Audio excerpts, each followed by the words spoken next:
नमस्कार दोस्तों, VR classes 20 में आपका स्वागत है। आज हम बात करेंगे हमारे CGPSC प्रीलिम्स के सिलेबस की और साथ ही आज से हम अपनी क्लास चालू कर रहे हैं CGPSC प्रारंभिक परीक्षा के सिलेबस के अनुसार। जैसा कि आप जानते हैं कि CGPSC ने अपना नोटिफिकेशन जारी कर दिया है 171 पोस्ट के लिए और उसकी प्रारंभिक परीक्षा होने वाली है 13 फरवरी को। तो आपको अभी से अपनी तैयारी चालू कर देनी है। सामान्य अध्ययन में जितनी भी आप तैयारी कर रहे हैं वो आपके लिए अब काम आएगी 13 फरवरी को और मुख्य परीक्षा की भी डेट अनाउंस हो गई है। तो आपको मुख्य परीक्षा को साथ में लेते हुए प्रारंभिक परीक्षा की तैयारी करनी है। साथ ही आप व्यापम की भी परीक्षा की तैयारियां कर रहे होंगे, जैसा कि व्यापम ने भी बहुत सारे नोटिफिकेशन निकाले हैं। तो उसमें भी सामान्य अध्ययन का पेपर एक ही है। सामान्य अध्ययन में आप जो CGPSC के लिए पढ़ेंगे वही आप व्यापम के लिए पढ़ेंगे। हालांकि दोनों की जो तैयारी का तरीका है वो अलग अलग है। उसके बारे में किसी और वीडियो में चर्चा करेंगे। आज हम सबसे पहले बात करते हैं अपने इस टॉपिक की जो आज हमने चूज किया है आपके लिए। आज हम संविधान का पहला पार्ट लेके आए हैं और हम संविधान को चालू करेंगे प्रस्तावना से। अमूमन हम ये देखते हैं कि जब भी हम संविधान पढ़ते हैं तो हम क्या करते हैं, हम ऐतिहासिक सिंहावलोकन से चालू करते हैं। लेकिन हम यहाँ पे कुछ इंटरेस्टिंग और परीक्षा प्रयोगी के हिसाब से, चूंकि हमारे पास समय कम है, तो हम क्या करेंगे, हम प्रस्तावना से चालू करेंगे संविधान को और खत्म करेंगे इसे मिसलेनियस में ले जाके, विविध तथ्यों पर ले जाकर। ये जितनी भी वीडियो बनेगी, ये वीडियो लगातार अपलोड होगी यूट्यूब में, तो इसलिए आप हमारे यूट्यूब चैनल से जुड़ जाइए जिन्होंने अभी तक सब्सक्राइब नहीं किया है, और जो अभी तक हमारे टेलीग्राम से भी नहीं जुड़े हैं वो भी हमारे टेलीग्राम ग्रुप से जुड़ जाइए, जिसका लिंक आपको नीचे डिस्क्रिप्शन में भी मिल जाएगा। जैसा कि आप जानते हैं संविधान क्या है। सबसे पहले तो आप ये समझिए कि संविधान है क्या। संविधान कानूनों की एक ऐसी पुस्तक है जिसके हिसाब से कोई भी देश अपने नागरिकों के लिए एक अच्छे देश का, एक कल्याणकारी राज्य का निर्माण करने की कोशिश करता है। चाहे वो अमेरिका हो, चाहे वो ब्रिटेन हो, चाहे वो भारत हो, विश्व के जितने भी देश हैं वो अपने संपूर्ण नागरिक विकास के लिए जिन विधियों का उपयोग करते हैं और जिस मार्ग का उपयोग करते हैं उसे हम संविधान कहते हैं। हमारा जो संविधान है वो चालू होता है प्रस्तावना से। अब आपका प्रश्न ये उठ सकता है कि क्या प्रस्तावना जो है वो संविधान का भाग है? तो इसको लेकर बार बार निश्चय, विनिश्चय, अनिश्चय की स्थिति रही।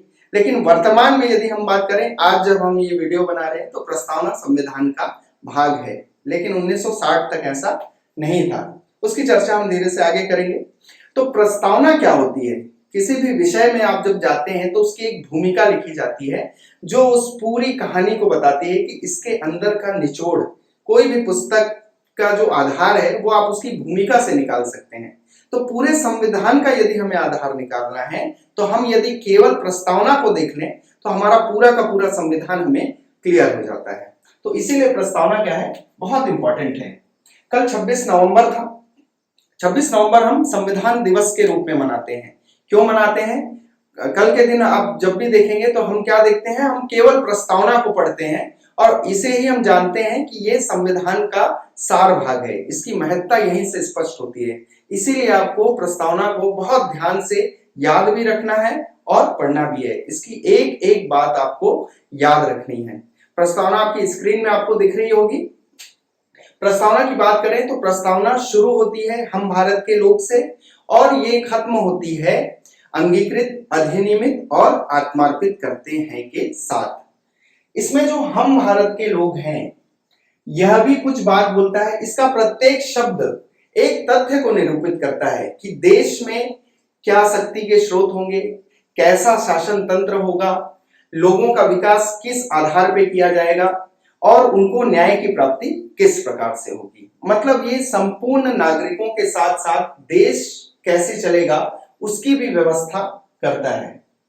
तो प्रस्तावना की यदि हम इतिहास में जाएं कि प्रस्तावना आई कहां से है, तो प्रस्तावना आई है उद्देश्य प्रस्ताव के द्वारा। ये जो उद्देश्य प्रस्ताव है ये पंडित जवाहरलाल नेहरू ने 13 दिसंबर 1946 को संविधान सभा के सामने रखा, जिसे संविधान सभा ने पास किया और इसे प्रस्तावना में स्थान दिया।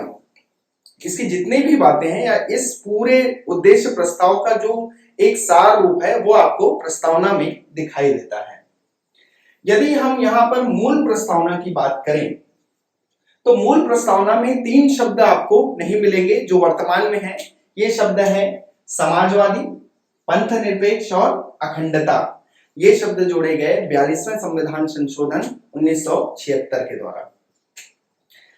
प्रस्तावना के बारे में यदि हम ध्यान से जब आप प्रस्तावना को पढ़ेंगे तो आपको 4 प्रकार के इसमें तथ्य दिखाई देंगे कि इसमें 4 प्रकार के तथ्य निरूपित होते हैं।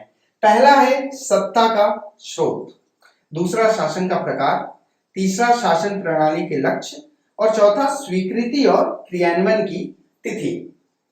जब आप प्रारंभिक परीक्षा देते हैं तो आपको क्या करना है, आपको केवल तथ्यों पर ध्यान देना है, तथ्यों के साथ साथ समझने को भी आपको ध्यान देना है। लेकिन फैक्ट चूंकि ज्यादा आता है, ऑप्शनल पेपर होता है, 4 बहुविकल्पीय क्वेश्चन आंसर होते हैं उसके, इसलिए आपको क्या करना है कि क्वेश्चन का सही आंसर के लिए आपको फैक्ट याद रखने हैं। तो आप जैसा देख पा रहे होंगे, पहला फैक्ट आपका 1976 42वें संविधान संशोधन द्वारा। दूसरा सत्ता, यदि यहां पर बात करें हम पहले तथ्य की, सत्ता का स्रोत, तो जब आप पढ़ेंगे संविधान की प्रस्तावना उसमें लिखता है हम भारत के लोग, मतलब सत्ता का स्रोत यहां पर क्या हो गया, सत्ता का स्रोत यहां पर हो गई जनता। हम भारत के लोग मतलब जो सत्ता का स्रोत है भारत के अंदर, जो शक्ति का केंद्र है वो कौन है, जनता है। क्योंकि हमारे यहाँ लोकतंत्र है और लोकतंत्र में जनता ही शासन करती है, किसके द्वारा, प्रतिनिधियों के द्वारा। तो अंतिम रूप से शक्ति कौन देता है, जनता देती है, इसीलिए सत्ता का स्रोत क्या है, जनता है। दूसरा है शासन का प्रकार। प्रस्तावना में आप पढ़ेंगे तो आपको दिखेगा संपूर्ण प्रभुत्व संपन्न समाजवादी पंथ निरपेक्ष लोकतंत्रात्मक गणराज्य। ये शब्द आपको जो दिखाई देते हैं ये बताता है कि हमारे देश का शासन किस प्रकार का होगा। तीसरी में बात करूं, शासन प्रणाली के लक्ष्य क्या है, तो शासन प्रणाली का लक्ष्य क्या है, यहाँ पर शासन प्रणाली का लक्ष्य है लोकतंत्रात्मक होने के साथ साथ आपको लोक कल्याणकारी राज्य का निर्माण करना, साथ ही सामाजिक आर्थिक और राजनीतिक न्याय की व्यवस्था करना। तो ये शासन प्रणाली के हमारे लक्ष्य हैं जो प्रस्तावना से ही हमें प्राप्त हो जाते हैं। चौथा है स्वीकृति और क्रियान्वयन की तिथि, ये इंपॉर्टेंट है। इसमें आपको डेट आएगी 26 नवंबर 1949 और इसमें एक शक संवत की भी तिथि आएगी जिसे लिखा जाता है मार्गशीर्ष शुक्ल सप्तमी संवत 2006 विक्रमी। ये आपको दोनों डेट याद होनी चाहिए।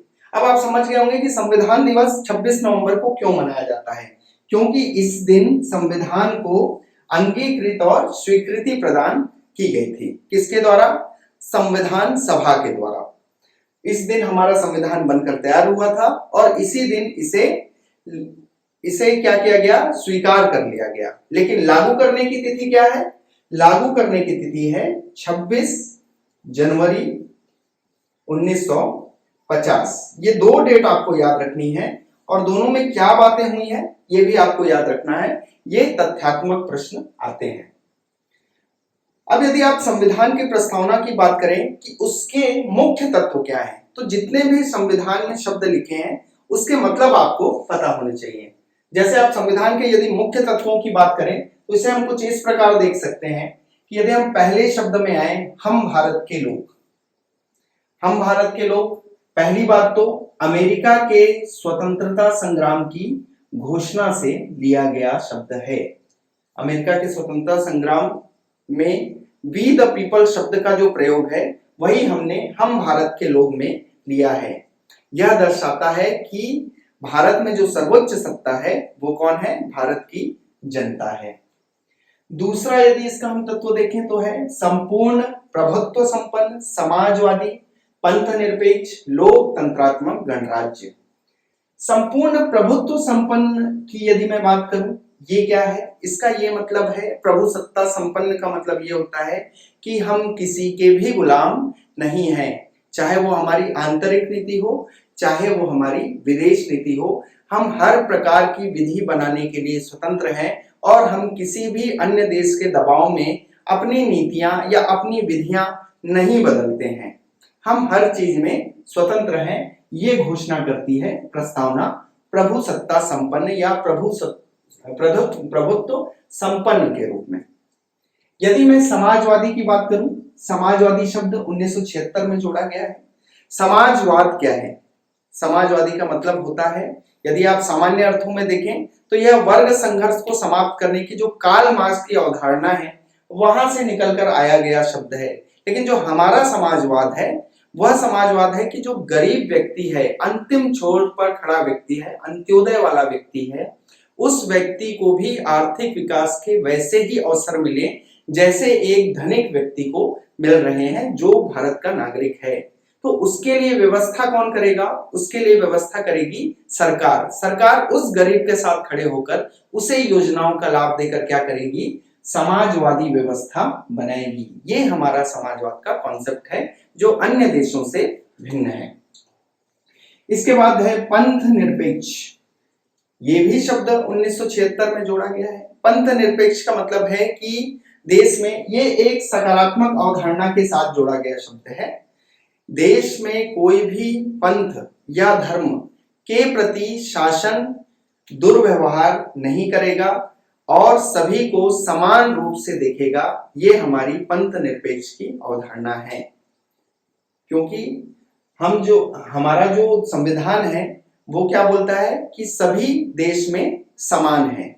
तो शासन क्या करेगा? शासन किसी एक धर्म या पंथ के प्रति कुछ भी ऐसा प्रदर्शित नहीं करेगा कि वह उस धर्म के प्रति ज्यादा स्नेह रखता है। इसीलिए इस शब्द को प्रस्तावना में स्थान दिया गया है। लोकतांत्रिक गणराज्य। लोकतंत्रात्मक का मतलब आप समझ गए हैं कि यहाँ जनता का जनता के लिए जनता द्वारा शासन है, जैसा अब्राहम लिंकन ने लोकतंत्र की परिभाषा दी है। साथ ही गणराज्य। गणराज्य एक अच्छा शब्द है। गणराज्य का मतलब होता है ऐसा देश जहां का जो राष्ट्र प्रमुख है वह एक सीमित अवधि के लिए निर्वाचित होता है।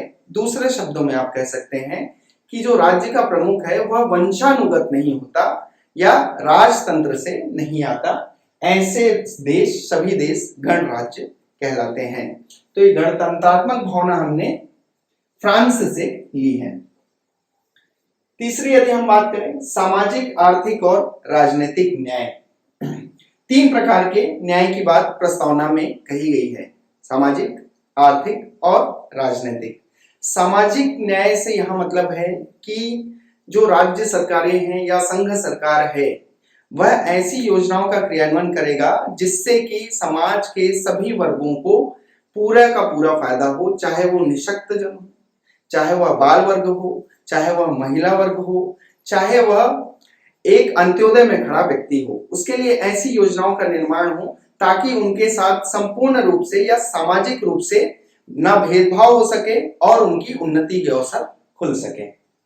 आर्थिक न्याय की बात जहां तक की जा रही है, आर्थिक न्याय में अर्थ से जुड़ी हुई सभी व्यवस्थाएं, आप अपने व्यापार, चाहे वह व्यापार करने की स्वतंत्रता हो, चाहे वह वित्त की स्वतंत्रता हो, चाहे वह धन संग्रह करने की स्वतंत्रता हो, चाहे किसी भी स्थान पर जाकर व्यापार करने की स्वतंत्रता हो, ऐसी सभी स्वतंत्रताएं जो अर्थतंत्र से जुड़ी हैं वह राज्य और संघ सरकार का दायित्व और कर्तव्य रहेगा कि वह आर्थिक रूप से सभी व्यक्तियों को समान न्याय प्रदान करे। फिर है राजनीतिक न्याय।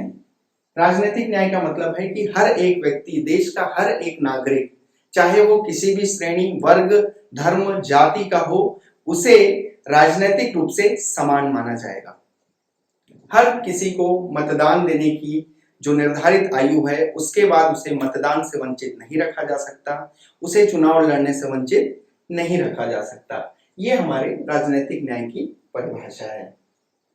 स्वतंत्रता, समानता और भातृत्व की भावना, ये हमारे यहां मिलता है। स्वतंत्रता है जो, स्वतंत्रता का मतलब है मूल अधिकार में उपस्थित स्वतंत्रता या मानव अधिकार की स्वतंत्रता। देश के नागरिकों को सभी प्रकार से स्वतंत्र माना गया है।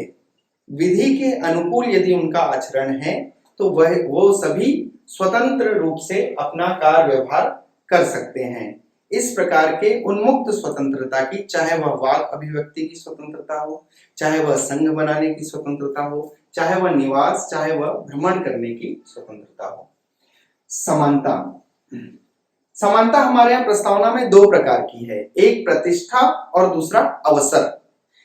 आप चाहें तो किसी भी पद तक पहुंच सकते हैं, अपनी प्रतिष्ठा को आगे बढ़ा सकते हैं, उसके लिए आपको कोई भी नहीं रोकेगा किसी भी रूप में। ये बात प्रस्तावना से हमें स्पष्ट रूप से परिलक्षित होती है। और अवसर की समानता का मतलब है कि चाहे आप पुरुष हो, चाहे आप महिला हो और चाहे आप ट्रांसजेंडर हो, तीनों ही रूप में आपको अवसर की समानता से वंचित नहीं रखा जाएगा। चाहे वह राज्य सरकार हो, चाहे वह केंद्र सरकार हो, चाहे वह संविधान हो, कहीं भी आपको आपके अवसर की समानता से आपका हनन नहीं किया जाएगा। फिर है भातृत्व की भावना। ये हमने फ्रांस की राज्य क्रांति से लिया गया शब्द है, बंधुता और भातृत्व की भावना। भातृत्व की भावना का मतलब है कि आप सभी लोग, जो हम बोलते हैं हिंदू मुस्लिम सिख ईसाई, आपस में हम भाई भाई, तो ये भाईचारे की भावना को प्रदर्शित करने वाला शब्द है। साथ ही इसका एक दूसरा पहलू है जो वसुधैव कुटुंबकम की बात करता है। वसुधैव कुटुंबकम मतलब सारा विश्व ही मेरा परिवार है, मतलब मैं सभी विश्व के देश के लोगों को अपने भाई के समान मानता हूं, भातृत्व भावना का सम्मान करता हूं। इसका उल्लेख भी प्रस्तावना में किया गया है। व्यक्ति की गरिमा, इस शब्द को भी प्रस्तावना में स्थान दिया गया है कि जो व्यक्ति का जो आत्मसम्मान है, जो सम्मान है उसका, उसे बनाए रखना हर एक व्यक्ति का कर्तव्य है। साथ ही संविधान, राज्य और संघ सरकार का भी वह कर्तव्य है कि प्रत्येक व्यक्ति की अपनी एक गरिमा होगी। समय समय पर इसे उच्चतम न्यायालय और उच्च न्यायालय ने अपने डिसीजन से साबित भी किया है कि व्यक्ति की गरिमा, जैसा कि आपने अभी राइट टू प्राइवेसी एक्ट में देखा होगा, निजता के अधिकार में, तो वह व्यक्ति की गरिमा का आचरण, व्यक्ति की गरिमा के आचरण के आधार पर दिया गया फैसला है। छठवां है राष्ट्र की एकता और अखंडता। प्रस्तावना यह दर्शाती है कि हमारा राष्ट्र जो है वह राज्यों का संघ है और पूरे राज्य मिलकर एक अखंड भारत का निर्माण करते हैं और यह एकता के सूत्र से बंधे हुए हैं। ये शब्द भारत की एकता और अखंडता को प्रदर्शित करने वाले शब्द हैं कि कोई भी राज्य देश से अलग नहीं है। तो इन सब प्रस्तावना के तत्वों और इन तथ्यों को आप देखेंगे तो आप ये समझ जाएंगे कि जो संविधान को यदि आपको पूरा पढ़ना है तो आपको संविधान के 395 अनुच्छेद पढ़ने की जरूरत नहीं है। आप केवल संविधान की प्रस्तावना पढ़ लीजिए, आपको पूरा का पूरा संविधान समझ में आ जाएगा।